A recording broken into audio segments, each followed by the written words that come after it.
सकते हैं। और मेरा यहाँ एम बिल्कुल कांग्रेस को जिताना नहीं है, मेरा एम है, मेरा उद्देश्य है भाजपा को हराना, और वो केवल कांग्रेस कर सकती है। आप पार्टी तो वैसे भी उसकी कोई विचारधारा है नहीं। दिल्ली में दंगे होते रहे, आप चुपचाप देखती रही, और दलितों के खिलाफ अत्याचार होते हैं, उनका मुंह नहीं खुलता। बिल्किस बानो के मामले में उनका मुंह नहीं खुला। तो आप पार्टी को तो आप फेंक दीजिए। MIM का कोई जीत नहीं सकती। वोट कटुआ उसको जो बोलते हैं बिल्कुल सही है। तो इसलिए पूरी हिम्मत से, पूरी मजबूती से मजलूम कौम ने और बाकी सब लोगों ने जो इस प्रकार का ख़राब समाज नहीं देखना चाहते, उन्होंने भाजपा को हराने के लिए कांग्रेस के साथ मजबूती से खड़े होने की ज़रूरत है। जी सर, आज यहाँ इस मंच पे आप सब तमाम लोग जो इकट्ठा हुए, तो आपको लग रहा है सर ये 100 लोगों को इकट्ठा होने से हिंदू मुस्लिम की जो नफ़रत है वो ख़त्म हो जाएगी? देखिए, ये सवाल बहुत अच्छा है, क्योंकि हिंदू मुस्लिम के बीच में जो नफ़रत खड़ी की गई है वो बहुत भयंकर है, बहुत बड़ी है, और उसका पैमाना बहुत बड़ा है। ऐसे 100 लोगों के मिलने से तो ये नफ़रत दूर नहीं होगी, पर इसी प्रकार के 100 लोग हर जगह मिलें और ये 100 लोग मिलकर आगे इस संदेश को कम्युनिटी तक ले जाएं, लगातार उस पर काम करें, और उसमें जो मोहब्बत के जज्बे को पैदा करने के लिए कुछ काम करने पड़ेंगे कि एक जो गैर समझ है समाज में उसको दूर करें। जैसे मुसलमानों के ख़िलाफ़, मुसलमान राजाओं के ख़िलाफ़ मंदिर तोड़ने की बात है, धर्मांतरण की बात है, ऐसा जो गलत प्रचार समाज में है उसको दूर करना, इस्लाम तलवार की नोक पर फैला उसको दूर करना, मुसलमान मेजॉरिटी हो जाएगा, हिंदू माइनॉरिटी हो जाएगा, उसको दूर करना, और आतंकवाद का इस्लाम से संबंध है, इसको दूर करना। तो ये 100 लोग अपने आप में कुछ नहीं है, पर इसी प्रकार के 100 लोग हर जगह मिलकर अगर सही चीज़ों को कम्युनिटी तक ले जाएं, तो मैं ये नहीं कहता कि दूर हो ही जाएगा, पर उस दिशा में ये पहला कदम है। क्योंकि आपको अगर 10 सीढ़ियाँ चढ़ना है तो आप 10वीं सीढ़ी पे पहले नहीं चढ़ोगे, आप पहली सीढ़ी पे जाओगे। तो ये पहली सीढ़ी है, और ये अगर पहली सीढ़ी से आगे ये यात्रा चालू रही, और ये लोग, क्योंकि इतनी बात है, आज की मीटिंग में एक बात क्लियर हो गई कि समस्या सामने आ गई। समस्या है नफ़रत की। समस्या ये पता चल गई कि नफ़रत कैसे फैलाई गई, नफ़रत किसने फैलाई। ये अगर जैसे आप डॉक्टर के पास गए और डॉक्टर ने अगर बीमारी को सही पहचाना तो इसका इलाज हो सकता है। आप 100 डॉक्टरों के पास जाओ, बीमारी को नहीं पहचाना गया तो कोई ठीक नहीं होगा। पर आज जो मुझे मीटिंग में लगा कि ये 100 लोगों ने जो समस्या है उसको पहचान लिया है। समस्या है नफ़रत की, समस्या है हमको समाज से जुड़ना है। तो ये अगर इस रास्ते पर आज ये समाज को बदलने की पहली सीढ़ी पर आज खड़े हैं हम, ये दुर्भाग्य से कहना पड़ रहा है।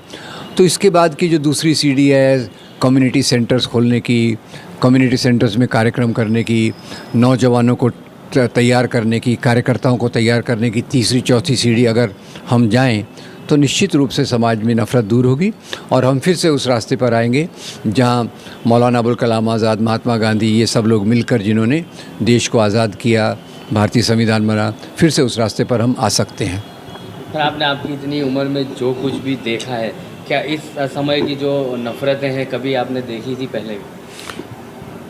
देखिए, ये आपकी बात सही है कि आज जितनी नफ़रत है पहले मैंने कभी नहीं देखी। पिछले 25-30 साल से मैं इस नफ़रत को देख रहा हूँ, और वो जैसा कहते हैं ना कि थोड़ा इसके ख़िलाफ़ काम भी कर रहा हूँ, पर अभी तक तो ऐसे ही लगता है मर्ज़ बढ़ता ही गया जो दवा की हमने। यानी हम जो कर रहे हैं वो पूरा असरदार नहीं है, हमको इसको और मजबूत करने की ज़रूरत है। और निश्चित रूप से आज क्योंकि नफ़रत फैलाने में एक संगठन है, उसकी शाखाएं हैं, उसके स्कूल हैं, टीवी मीडियम है, प्रिंट मीडियम है, सोशल मीडियम है, ये सब मिलके आज की नफ़रत जो है वो मेरे ख्याल से सबसे भयंकर है। इसलिए इसका मुकाबला करने के लिए सबसे ज़्यादा मेहनत करने की भी ज़रूरत है।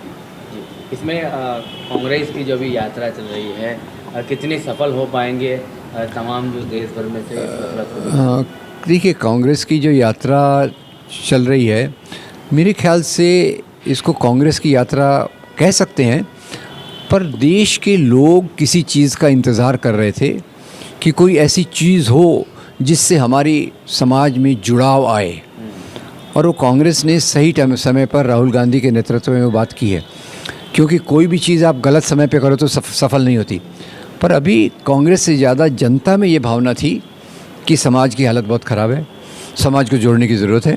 तो इस समय उन्होंने जो ये कदम उठाया है वो कदम बहुत महत्वपूर्ण कदम है, और इससे मुझे तो लगता है कि ऑलरेडी देश का माहौल बदल रहा है।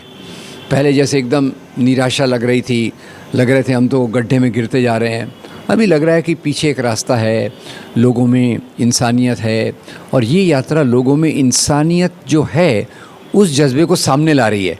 ये यात्रा इंसानियत पैदा नहीं कर रही, इंसानियत है, उस इंसानियत के जज्बे को ये यात्रा सामने लाकर देश को एक मजबूती दे रही है। तो मुझे तो इस यात्रा से बहुत उम्मीद है, और इस यात्रा को भी मैं एक शुरुआत के रूप में देखता हूँ। ऐसे बहुत सारे और काम करने पड़ेंगे, संगठन को मजबूत करना पड़ेगा, कम्युनिटी के बीच में लगातार जाना पड़ेगा, तो ये यात्रा अपने भारत जोड़ो उद्देश्य में सफल हो पाएगी।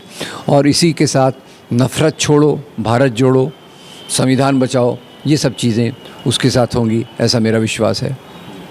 और सर एक आखिरी सवाल कि इस बार के इलेक्शन में जो गुजरात के जो मजलूम मुसलमान है, मजबूर मुसलमान है, वो काफ़ी कंफ्यूज है। यहाँ पर AIMIM भी लड़ने वाली है, आम आदमी पार्टी भी चुनाव लड़ने वाली है, और पहले से ही 2 कांग्रेस भाजपा तो चल रहा है। देखिए, तो क्या कर पाएगा मुसलमान? मुसलमान के सामने रास्ता बहुत सही है कि वो रास्ता है भारतीय जनता पार्टी को हराना, और जो भी भारतीय जनता पार्टी को हराने की क्षमता रखता है उसको पूरी मदद करना। और जो दूसरी पार्टियां मैदान में आ रही हैं वो इनडायरेक्टली भाजपा को मदद कर रही हैं, ऐसी मेरी समझ। कांग्रेस से मैं तो कोई उसका मेंबर नहीं हूँ, पर मेरा उद्देश्य है भाजपा को हराना, और भाजपा को हराना एक ही कंडीशन पे हो सकता है कि जब सब लोग एक हो जाएं, और ये जो MIM और आप वगैरह हैं ये कोई जीत कर आने वाले नहीं हैं, ये केवल वोट काटने का काम करके भाजपा को जिताएंगे इफ़ एट ऑल। तो उनसे पूरा उनको बायकॉट करके कांग्रेस और बीजेपी में हो जाए, और मज़लूमों को पता है कौन सी पार्टी उनके साथ है, उसके पीछे मजबूती से खड़े हो।